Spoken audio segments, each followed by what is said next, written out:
Hello and welcome to the July 27th Virginia Opioid Abatement Authority Abatement Academy.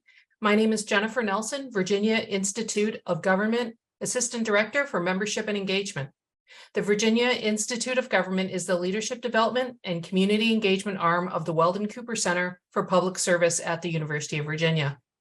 Through our research, leadership development programs, and local government engagement initiatives, we continue to work towards our vision of good governance, equity, and resilience in every Virginia community.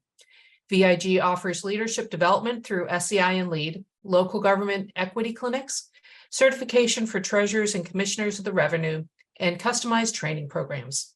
State agencies and local governments can access a range of consultation and support services to build more resilient organizations. We have a team of seasoned public sector leaders and subject matter experts ready and available to facilitate boards of supervisors, city and town councils, leadership teams, strategic planning retreats, and other related events. Today, VIG is glad to partner with the Opioid Abatement Authority for the Abatement Academy series, presented every second and fourth Thursday through 2023. Here are a few housekeeping notes. This session will be recorded and posted on Weldon Cooper Center for Public Services YouTube channel soon. I'll also send out an email after the session to all registrants with the video link and other resources. If you have any questions, please type them in the chat and I will ask them for you. Thanks again for taking the time to join us today for this Abatement Academy session. Now I'm happy to turn things over to Tony McDowell, the authority's Executive Director. Tony?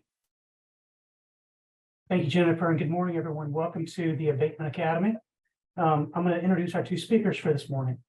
Tom Jackson's day job as a registered peer specialist at Virginia's Western State Hospital and his night job as an organizer with the Virginia Recovery Advocacy Project work together to support and advocate for people with co-occurring mental health and substance use conditions. His more than 50 years of advocacy, his personal recovery since 1991, and his 20 years in public mental health and training in relational organizing engage and call others to action to fix our broken treatment system. He finds hope in the dedication and recovery of the clients he works with, in his personal recovery work, in the new PRS Hope Brokers program that he trains on, and in motivating and supporting others to end the war on drugs and make recovery the epidemic. Tom is joined by Robyn Hantelman. Robyn's a registered peer recovery specialist and a PRS trainer.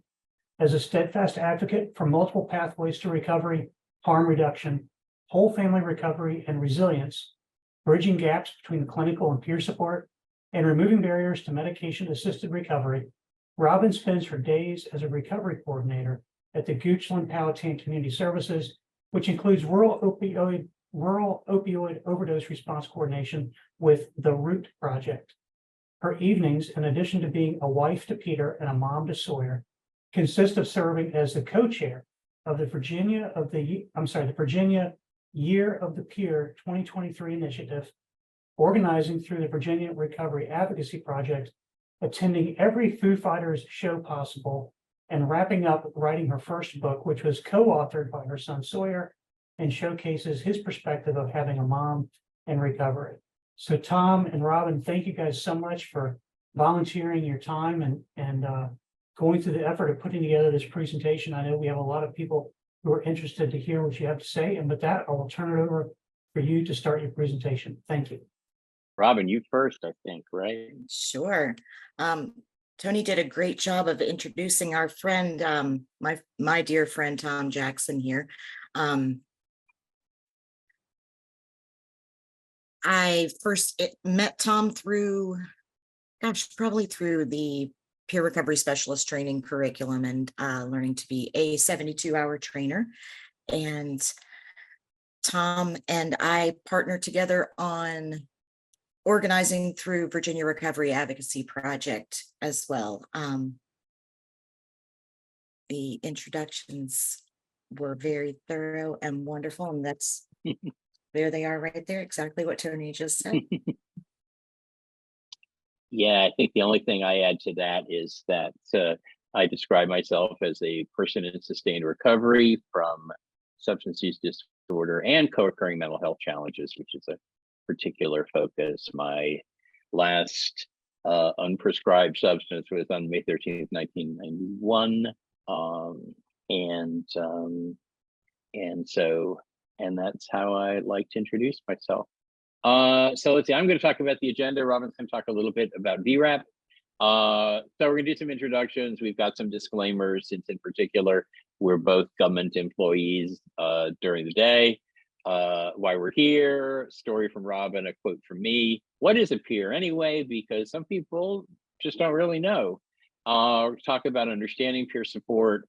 And we're going to go pretty quickly through some definitions of wellness and recovery pathways. Then we will answer some sometimes problematic questions that are asked about the peer workforce, have a conclusion or two, and we want to make sure that we end up with plenty of time for questions and answers. And also, thanks to everybody. Thanks to Tony for hosting us. Thanks to Jennifer for arranging everything, and thanks to the Opioid Abatement Authority in general for being what I definitely call friends in recovery. So, Robyn. A little bit about VRAP, or Virginia Recovery Advocacy Project. We talk in a lot of acronyms. I think a lot of us do. So if you hear us say VRAP, we're referencing the Recovery Advocacy Project, and specifically the Virginia component of the nationwide organization, Recovery Advocacy Project.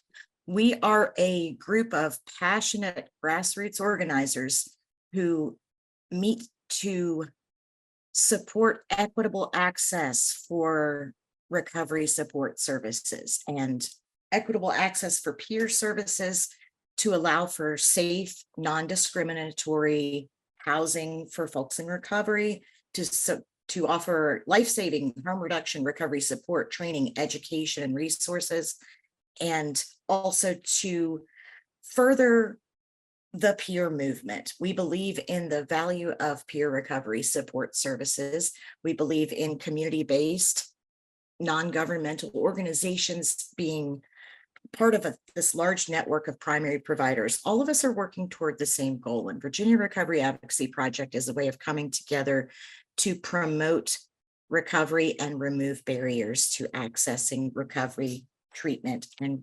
resources. Recovery Advocacy Project has a presence on social media as well as on our Action Network website. And if you are interested in joining us as an ally or as a person in recovery, we would absolutely welcome having you. And there's more information on that at the end of our presentation. Yeah, there's a link to our Facebook page and so on at the end, although it's actually easy. Virginia Recovery Advocacy Project on Facebook. We actually made it simple. So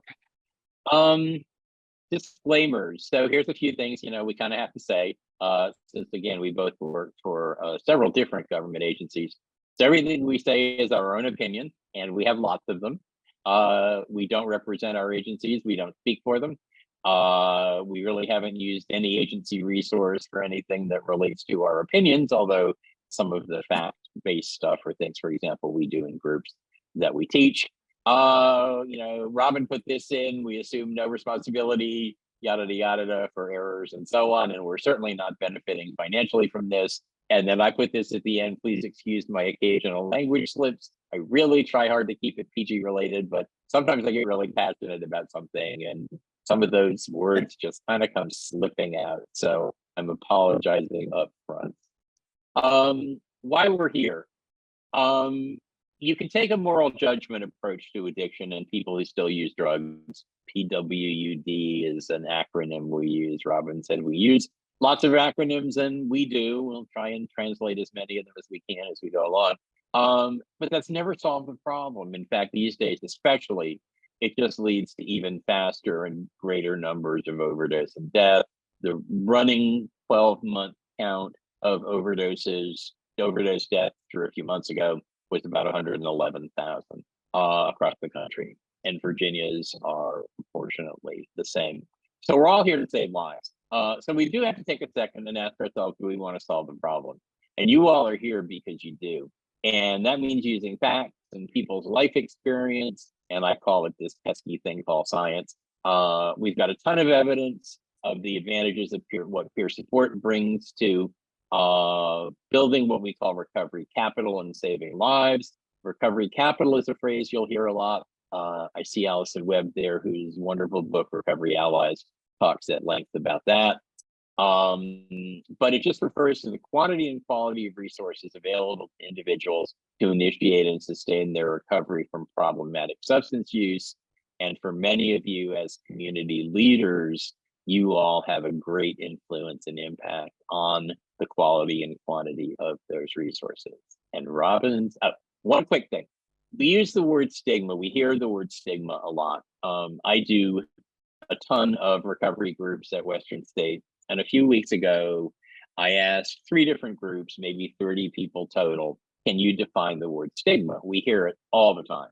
One person out of all of that could actually define it. And so Bill White, who is the historian of the modern recovery movement, really kind of breaks it down into 3 things, and I've stopped using it.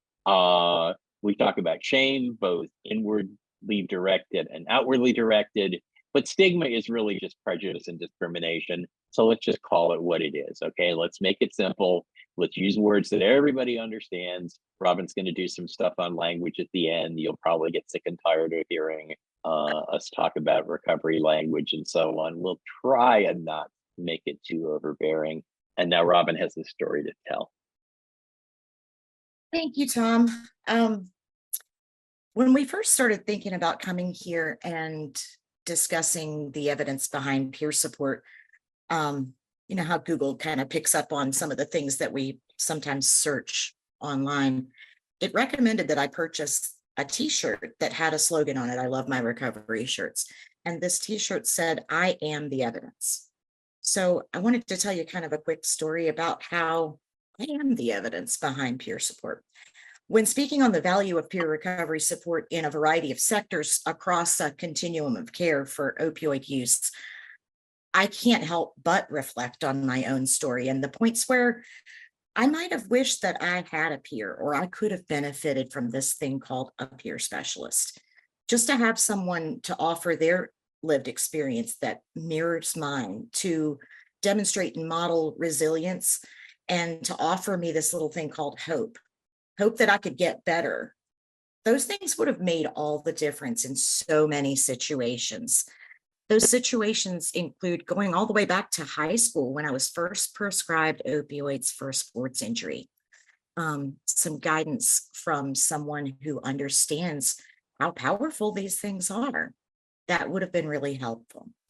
When I was an undergrad student at Longwood College, now at Longwood University, go Lancers, after an accident, I was prescribed opioids again. And I discovered at that point that these little meds could make physical and emotional pain and trauma and all the things I was dealing with on a daily basis kind of fade away, especially when you add alcohol, which is pervasive in a college environment. Later on, when I was a graduate student at Longwood in the counseling program there, I was learning about this thing called the cost of caring and the burden of empathy in the helping profession. I'm sure a lot of you can relate with that as well. I discovered then that substances not only made me able to study and maybe kept me up, but they also made that burden of empathy a lot lighter. Working as a professional in the counseling field as a clinician, I was struggling to hold down jobs and trying to manage the heftiness of a chronic and debilitating autoimmune diagnosis in my early 30s. That would have been another key point where I could have utilized a person with similar lived experience to offer support and hope. When a few years later, I found myself in a very rocky relationship at home, I felt like I'd lost all of my power, except for the ability to escape with drugs and alcohol. To talk to someone, anyone who shared that experience would have been powerful for me. That situation led to me being involved in the justice system, starting with receiving a DUI in 2013 and then evolving into additional charges. The justice system is difficult to navigate, and just to have had a person to touch base with to help me figure out, hey, get there early and do this, or this is a way that you can advocate for yourself. That would have been very impactful. I became pregnant at age 38 unexpectedly after thinking I would never be a mother. And at that point, I decided to stop using all of these things and stop escaping from pain. But just stopping using substances is not exactly recovery. And we'll talk a little bit more about that in a few slides. But to have had someone who understood what I was doing with my body, what the things I was feeling with withdrawals, the emotional responses I was having to a pregnancy, to have a peer who was knowledgeable in that would have been very impactful. I am a military spouse, and my husband's career took us out of state 3 weeks after we got married. And I didn't know anyone, and that just furthered my isolation. After having my baby, pictured here, Sawyer, who turns 8 next month, having him was a really confusing time. He came 9.5 weeks early, and I had to have an emergency C-section, and I had stopped using opioids, but was sent home with a very big bottle of Dilaudid and not a whole lot of guidance on how to manage this stage of my life. In April of 2017, I returned home from where we were living in Mississippi and tried to resume use on the same schedule and pattern that I had before we left Virginia. That resulted in me being on the receiving end of Narcan administered by some of the same EMTs and paramedics that I had volunteered with in my small hometown 25 years before. And finally, when I tried different pathways and nothing seemed to work, I took myself up 2 really big flights of steps to a buprenorphine clinic and got induced on Suboxone on November 29th, 2017. I could have benefited from having a peer to help me set up that routine then too. So that's 11 different points along my life path where I would have welcomed a person to break my isolation and see me and validate me and listen and help me make a plan to recover. 11 opportunities for my story to have been different or to have prevented the next traumatic event.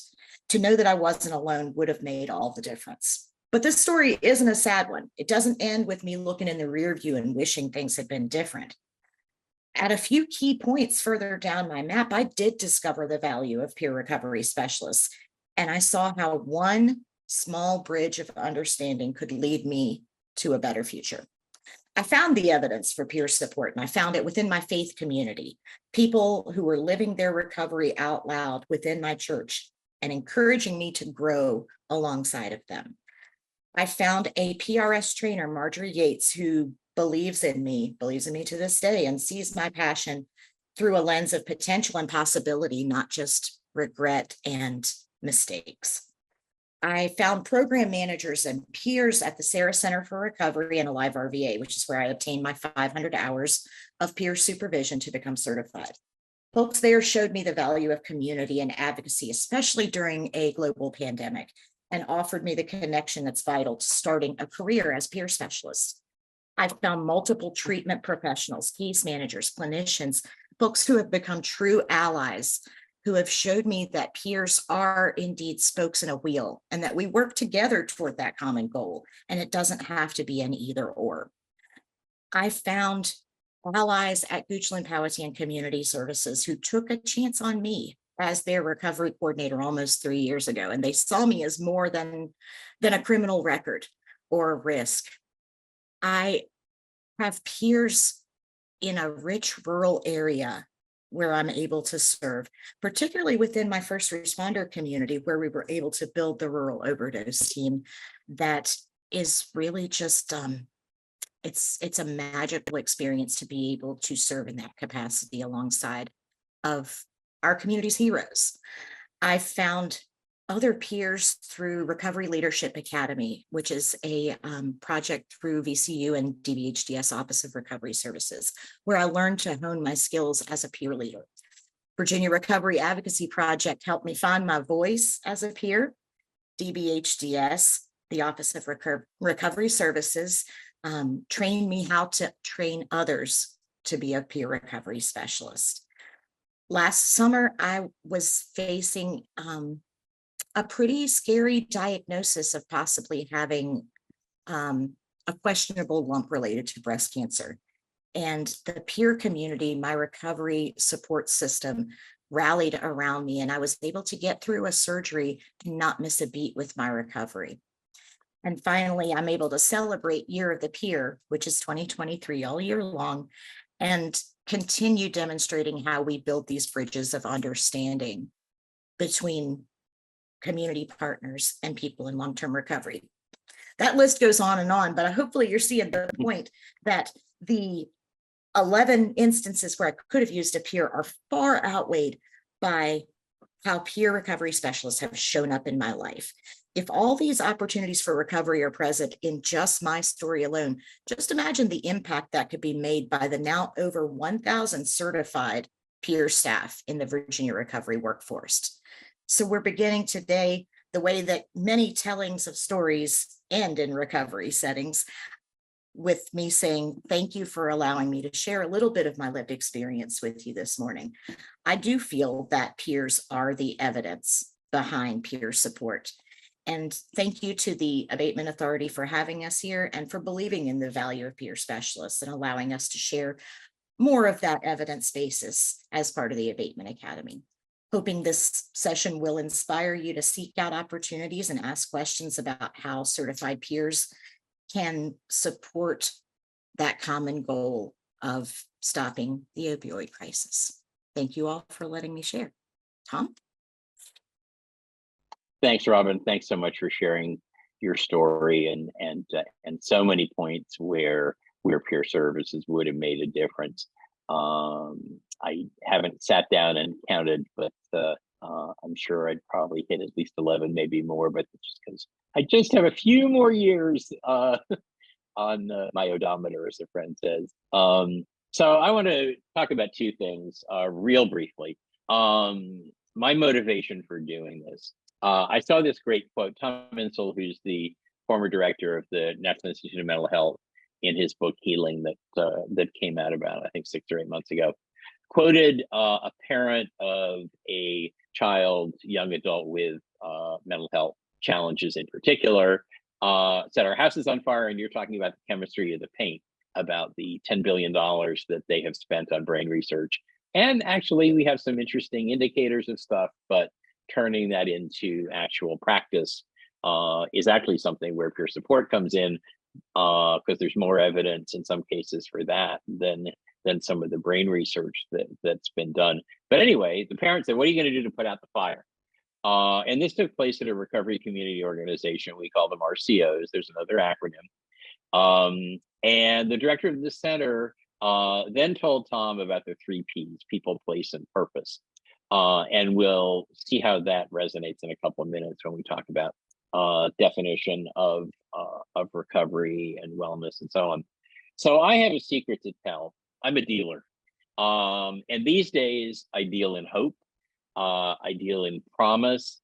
And we were putting together a description of a panel at Mobilize Recovery, which is our national convening in DC in September.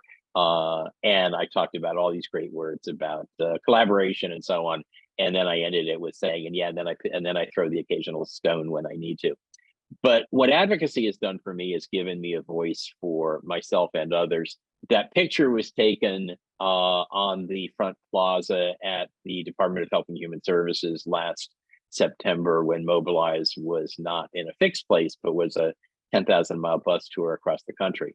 And just before that picture, in a forum with Miriam Delphin-Rittman, who's the Assistant Secretary of HHS and the Director of SAMHSA, I stood up and asked a question because she was talking about the value of recovery services and recovery support and community organizations and all of that. And they had these 4 beautiful slides on 4 different dimensions of something. SAMHSA thinks in dimensions. You'll hear it over and over until you're sick of it. And I stood up and I said, you're missing the next dimension on that, which is time, because you don't have the urgency. And for those of you that provide services, you certainly know this. And I asked the crowd, I said, when somebody says, I want help, I'm ready for recovery, what's that? We call it a window of opportunity. What's that window of opportunity? And, people yell out an hour, 10 minutes, maybe a day, and so on. And I said, you don't have that up on your presentation. And I got a room full of applause. And if you had told me that 2, 3, 4, 5 years ago, I would ever stand up in a room and ask an assistant secretary of anything a challenging question, I probably would have either laughed or cringed. I do want to actually make one comment. You'll hear SAMHSA over and over. I've heard people say, who is SAMHSA? SAMHSA is the Substance Abuse Mental Health Services Administration. Part of HHS, does tons of research and provides lots of really practical guides to things. And we'll show one. In a minute. So what is a peer anyway? And in this particular context, we're talking about some pretty specific definition, in that we're really talking about Virginia certified peer recovery specialists. As Robyn said, I think there's about 1,400 I heard on a call yesterday or the day before. People who combine rigorous training, a supervised internship, ongoing education, professional supervision, life experience, and certification by an independent body. I have a pet peeve when we are introduced solely as people with lived experience, which among other things, I try and change to life experience, because lived experience was yesterday, life experience is today. But we also go through all this other stuff, and Robyn's going to talk in a sec about some of those.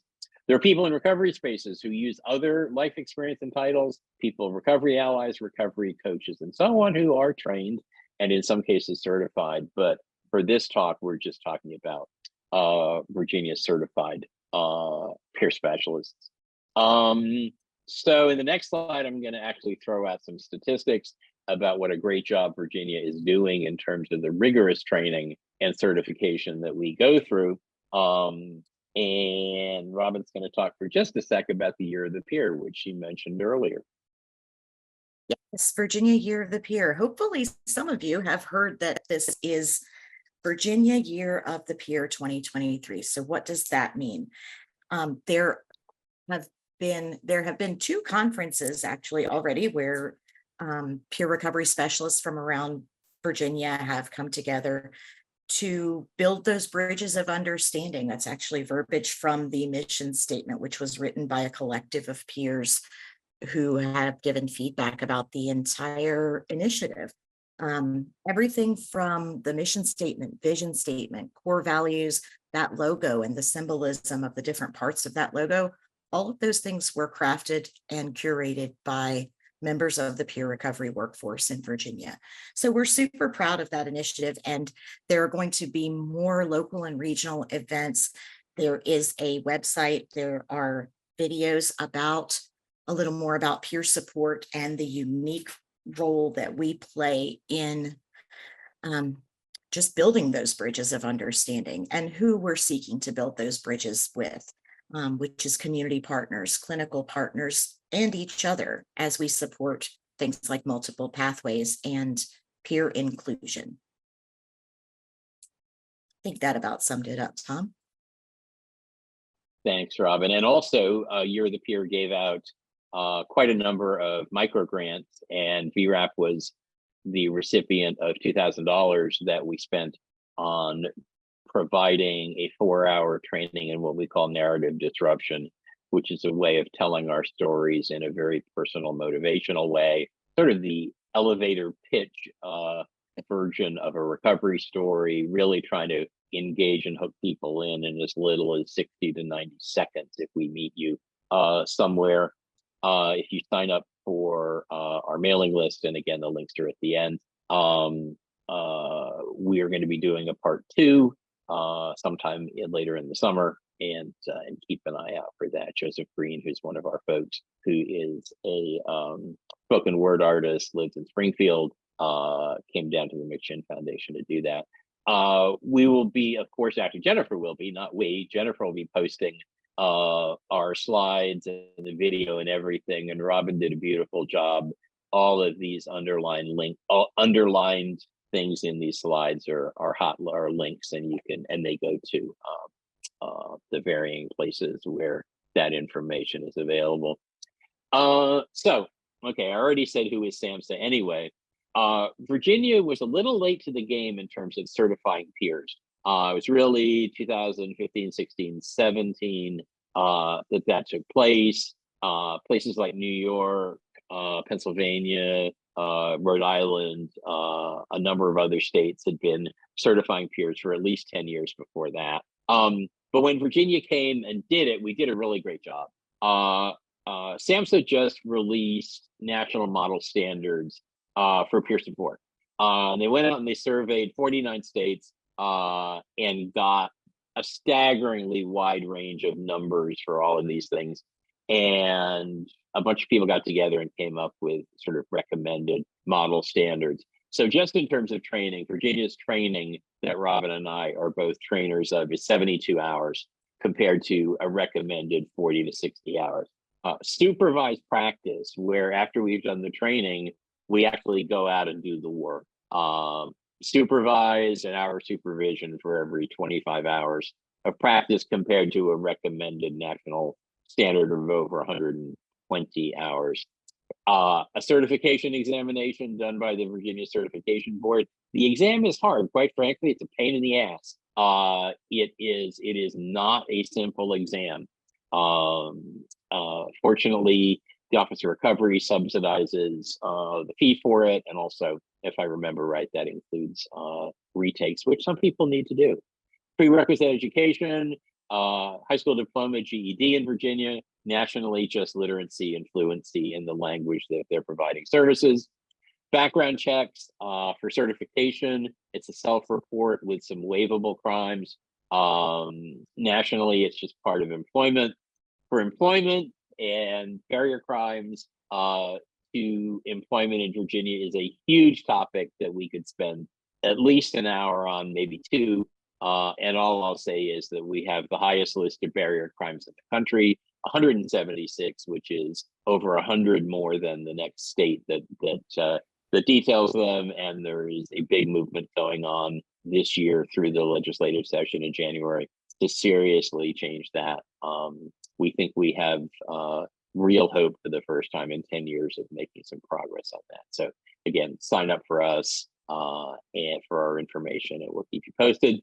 Ethics, which of course are critical. There's no national requirement for ethics training. And Virginia, we have to do 6 hours of ethics training every 2 years.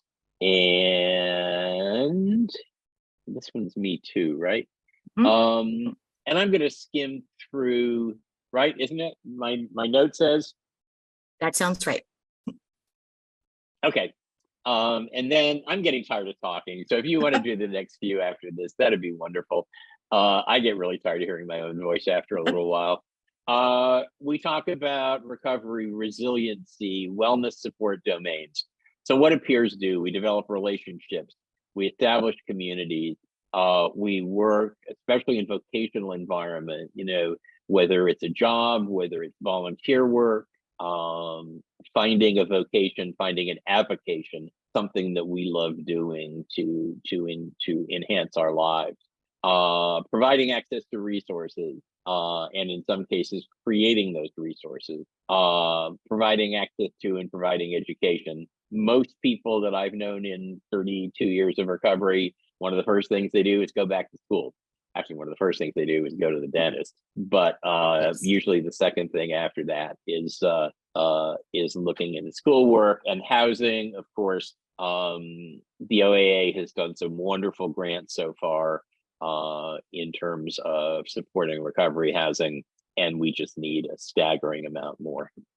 And Robyn, I'm going to turn this over to you. I will take this one. So This is just a short list of some of the characteristics of peer recovery specialists. A lot of the characteristics of what makes a good peer specialist are the same as reasons why your organization might consider integrating them if you aren't already. Peer recovery specialists are self-aware and connected, and that's a big piece. We don't just wake up one day and say, I'm in recovery and now I'm ready to share my story and I know who I am. I didn't know who I was as far as being able to say, my name is Robyn, I'm a person sustaining recovery, and that looks like this, probably 2, almost 3 years after taking that trip up the steps at the clinic. So that authenticity piece comes with time, which is one of the reasons why I think the Virginia Certification Board requests that if a person wants to take the 72-hour training, that we manage to hold down a year of recovery. It can be hard to measure recovery, especially if you are maybe in and out or back and forth between pathways. But as a general guidance, it takes about a year to get some traction in this new way of living. So peer specialists have that authenticity and self-awareness. We also have open-mindedness, and we'll talk more about multiple pathways about a little after halfway through. We are flexible, we're adaptable. These are, again, things that come from connecting with others in recovery and also being able to share our lived experience and receive and hear and validate the lived experience of others. We are empathetic, we're responsible. And here's the funny thing too, like Tom was saying about if you'd ever thought he spoke in front of a secretary of anything, I would never have used these words to describe me when I was sick, when I was looking for something, a way to live my life differently. But these are characteristics that I think embody every single person who is working in a peer role in the recovery workforce. And these are assets to any organization or community. Take next slides, Tom. Okay, this one, it's not the content really, it's the number that this has been a working list that I've used in training classes, and Robyn and I went over it and identified 32 different places that peers are used in the workforce. Some a very little bit, just starting. Some have been there forever. We're not going to go through the list at all. But the important thing is to think of that so far, we've identified 32 different places that peers work in the workforce. So, it's not just in community organizations, and not just at CSBs. And then Robyn is going to talk about our hope for the future. Yes, so that's 32 awesome opportunities where we know peers are placed, where we know peers are making a difference. Where are some areas of opportunity? Where are some programs that we might be able to see peer support having an impact? And we drew a lot of these from my story. Post-surgical recovery, things like cancer centers. Anytime anyone's prescribed an opioid, quite frankly, if they could talk to someone who knows how that story could play out. Pharmacies, as a person on medication-assisted recovery, and I have been for over 5 years, closer to 6, I can tell you that every 28 days, actually, my husband could probably tell this story a little bit better. Every 28 days, I have to take 6 hours off from work to go to the clinic, go to the pharmacy, find out that they don't have the right dosage in stock or this or that. We have to do certain things to make sure that we get our medication on time, because that's part of the structure and routine that keeps me in recovery. And pharmacists and pharmacy techs could use some education on medication-assisted recovery, things like harm reduction, sometimes maybe even some reminders about, hey, this is a life or death thing. And if that person's a little bit frustrated, it's probably because they've been to the 6th pharmacy today. So I could see a path for peer support in pharmacies and that type of environment. Holistic wellness clinics. I just had the honor of, in March, taking the training to become an AccuWellness specialist, which is 5-point auricular ear detoxification using acupuncture. And it is some powerful stuff. So that's another skill set that peers can assume, as along with things like yoga and breath work and flotation spa, which is part of my personal pathway, just about learning to practice mindfulness and get centered. OBGYN offices, lactation consultants, military family peer support, of course, drawn from my own experience. Schools, there are youth support partners and family support partners who can assist not just the student, but also the parents and the whole family to embrace recovery. Financial wellness, physical wellness, which we'll talk about the 8 dimensions here shortly. And this is a really great place to kind of talk about the continuum of care as we know it. I found a great article that refers to the continuum of care as a cascade of care. And I like that imagery because we pick up all these tools along the way, and when we share them, they go cascading out into the community. But the cascade of care was a new way of looking at the continuum in 4 ways: recovery priming, which is outreach; recovery initiation, deciding our path or trying a new path; recovery maintenance, or medical model would call that remission, when our disease has maybe backed off a little bit and we're working on doing life. And finally, recovering citizenship, which is so vital. And I think peers can be used across all 4 of these elements of the cascade of care, but especially in things like recovering citizenship, because peer support's all about community. So those are just some ways that we have integrated into the current continuum of care, and how we might be able to continue furthering that cascade of care as we fit into some non-traditional roles. Next slide. Okay. And this one's you too. Oh, of course. So some of the services that we provide in some of those roles, and again, it's not so much about each individual line, and I'm seeing some awesome suggestions in the chat. And there are some programs that are doing those things or developing those things. So what kind of skills would we bring to some of those roles, whether they're hypothetical or already in place? Role modeling, crisis support. This is describing that cascade of care. And cascade of care implies that it's not like, well, you do an assessment here and then you go to this phase, and then like everything's not so neatly compartmentalized.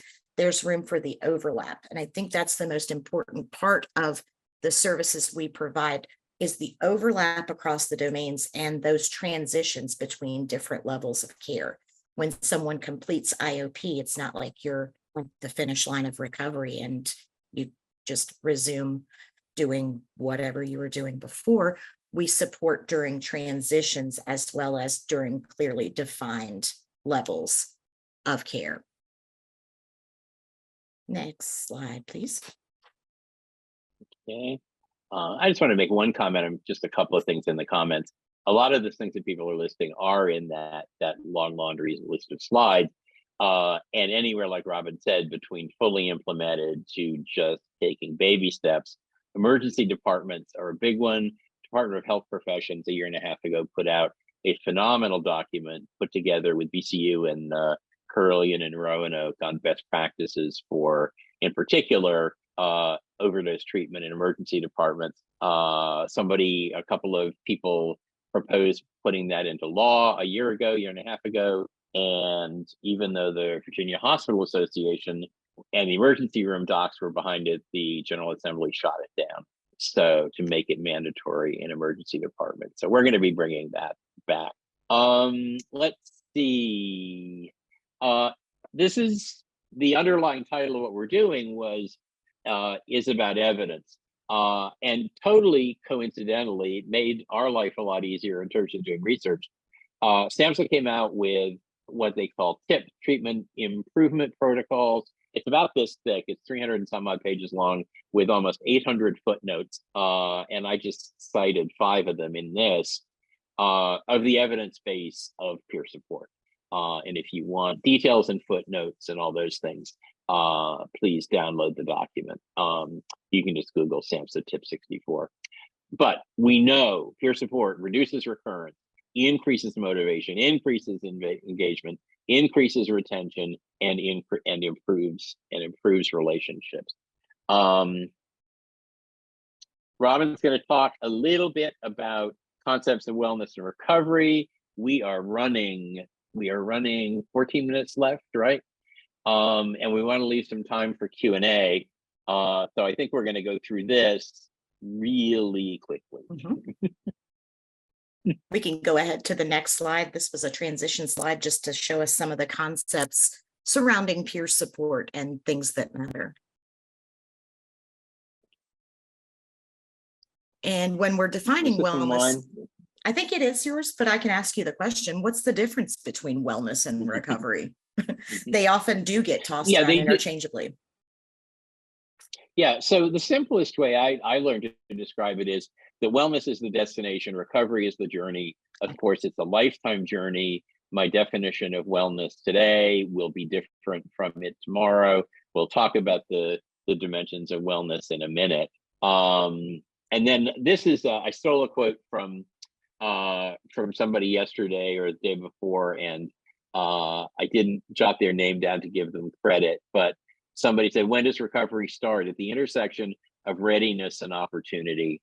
And for those of you that are writing grants, asking the OAA for money and so on, you grantees can provide many of those opportunities.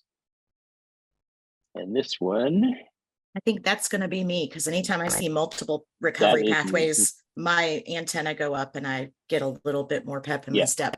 So those of you that have heard my story, you know that I am a believer in multiple recovery pathways. We often associate multiple recovery or multiple pathways with use of medication-assisted recovery, things like Suboxone, buprenorphine, and abuse, the alcohol use disorder medications as well. But multiple pathways can include just about anything. People use 2 or more pathways on their road. I haven't found a whole lot of people that only use one pathway. And oftentimes it is trial and error. And I mentioned that in my story. I thought recovery had to look a certain way. Everything I knew about recovery up until about 2 years into my recovery journey, when I realized that I was in recovery and I have a voice and I can talk about these things, everything I had heard was, well, you go to 12-step meetings and I think they smoke there and there might be coffee, and I didn't know anything else about multiple pathways. But we do an exercise when I do the 72-hour training where I have people write down the things that help make them well. When we talk about wellness and recovery, what are the things that keep you well or make you well? Whether it's medication, Narcotics Anonymous, medication-assisted recovery anonymous, whether it's church, family, yoga, running. It's not running for me, but it might be running for someone else. So all of these things actually end up being part of your pathway. And you can combine traditional and non-traditional services and supports. And sometimes my pathway looks very different. Someday I may not be on medication, but I might do something different. So multiple pathways, no 2 stories look the same. And it's a peer way of really getting to know themselves and what propels them toward wellness so that they can share that with others. Next slide. Okie doke. So I'm not going to read through this at all, but hope is the foundation of everything we do. It is really what peer support started being, that I can sit down with somebody at the hospital and my caseload at any given time is probably 10 or 12 people, some of whom are searching for answers, some of whom are stuck, and some of whom know exactly what they want to do. But I describe myself as the hope broker. And so when I say I'm a dealer, I deal in hope. The other foundation it has to be person-centered. Sampson's definition of recovery we'll get to in a sec. Living a self-directed life and empowerment. There is a phrase in the peer movement that goes all the way back, actually, I believe, to the late 60s, early 70s. Nothing about us without us. In the advocacy movement, we say, if you're not at the table, you're on the menu. Mhm. And this one, actually, this one's mine too. Isn't it? I think so. Nope, this is yours. Oh, okay. Definition of Okay, recovery. Yep. I can take definition of recovery. So there is a Yep. definition of recovery as indicated by SAMHSA. It's hard to define recovery because what works for me may not work for Tom. It may not work for everyone else. And if we're emphasizing voice and choice, and we are emphasizing what's strong, not wrong, what's strong in me may not be what's strong in someone else. So this definition of recovery is a great starting point.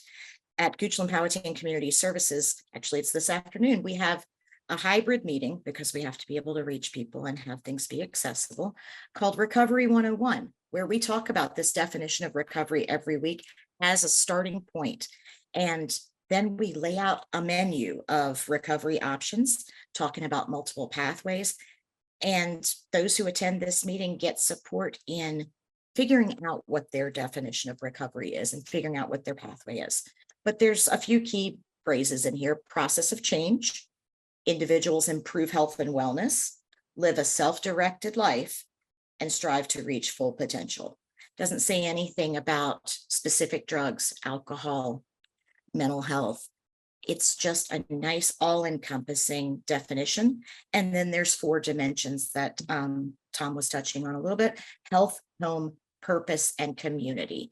Those 4 things make up recovery. So if we can check off those things and get people to their fullest potential in each of those dimensions, then they are in recovery. In my pathway, a lot of people use the phrase, you're in recovery when you say you are. And I really like that because there's empowerment with that. And in a world where a lot of us feel like we don't have any power, or we've lost a lot of the power we used to have, having the power to say, I am a person in recovery, it makes a difference. And we can slide to next slide. Yeah. Okay. I think this one's me, right? I think so. I'm gonna. Oh no, this one's you. This one's you. Oh, We've is it? got about 3 minutes left. Mhm. We got about 3 minutes left if we're gonna take some questions. So.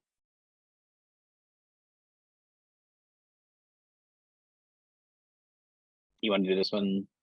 Oh, I thought we were skipping it. I'm sorry. If you could, Okay. could you skip Yeah. to the language Okay, slide? yeah, That would be great. We'll get that Yep. one. Let me stop real quick at 8 dimensions of wellness. This is the other part of SAMHSA, the definition of wellness. We talk about 8 dimensions, and I do a lot of work with people turning this into a checklist where how am I today on those 8 things? And what do I need to work on today? And anybody can use this as a checklist. You don't have to be in recovery. Anybody can use this as a checklist. Where am I on these things today? And language. Yes, a few tools here that are also embedded links, but language matters. And I've learned a lot of this through working in the advocacy arenas and just figuring out how we talk about ourselves as people in recovery. It sets the tone for how others communicate with us. I see some of my folks from Goochland Powhatan here who know that I have this recovery dialects flyer posted up outside of my door. And it's just a helpful guide. It's a helpful reminder to me that in certain places, I do decide how I refer to myself, but sometimes there are words that belong to the person in recovery.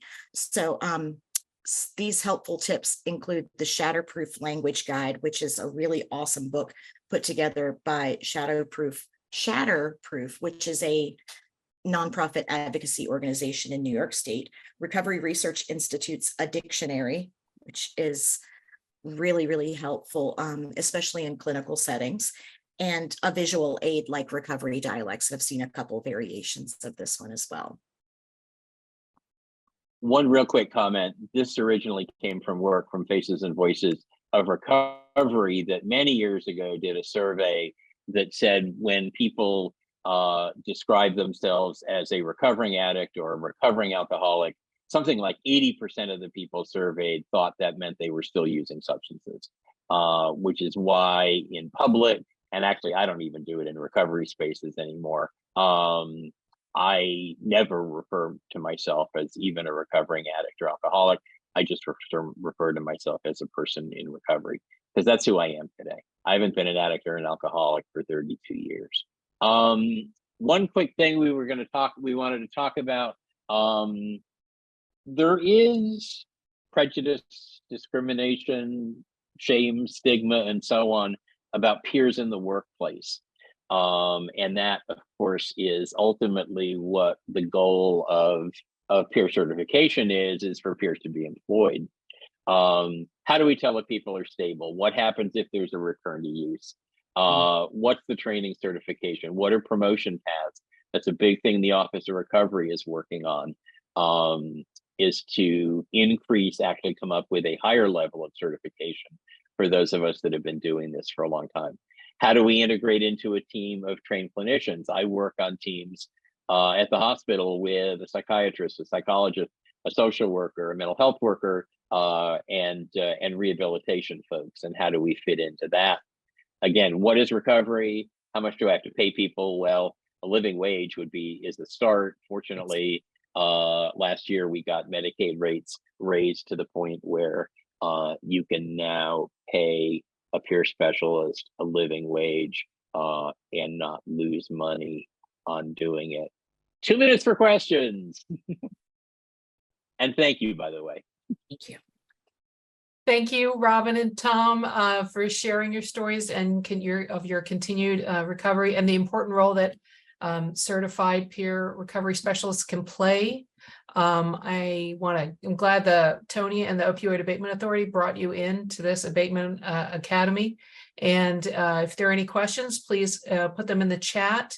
I do have this one from Lisa. It says, I am with a reentry council. 75% of our returning individuals who participate in our program have a substance abuse issue. I strongly believe that peer support specialists could be a great help like a sponsor would be in AA or NA. But how can I ensure that these peer support specialist individuals have training and supervision? That's a great question. I'm going to try to scroll back up so I can address the parts of that. I also believe that peer support specialists are a great help in there. There was a statistic that I found in doing the research behind the evidence that says 50% of people who are leaving a treatment center or leaving a treatment program in recovery have a recurrence of use within 90 days.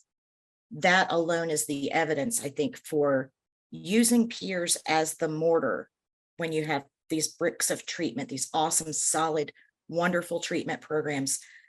But then we get out of incarceration, we get out of treatment, we graduate from IOP and we go back to the real world and we don't have that structure. So peers support during those transitions, we support during times of change. How do you ensure that peer support specialists have training and supervision? That's another awesome question. We advocate that you don't usually, if you can help it, have just one peer specialist working in an organization. The crux of peer support is that we support alongside of others. So having multiple peers, even if they're part-time, is a wonderful opportunity to start building the base of peer support. There is a supervisor, like how to supervise peer recovery specialists training that can be, you can receive passwords for it. It's a self-study, self-paced training offered by Office of Recovery Services.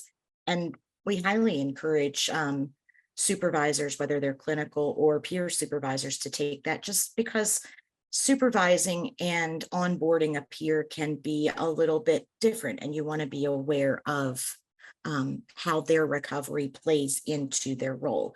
It's really hard because I say a lot, working in the recovery field is not the same as working on my personal recovery, but we have to give both plenty of airtime and make both a priority when you're employing a peer.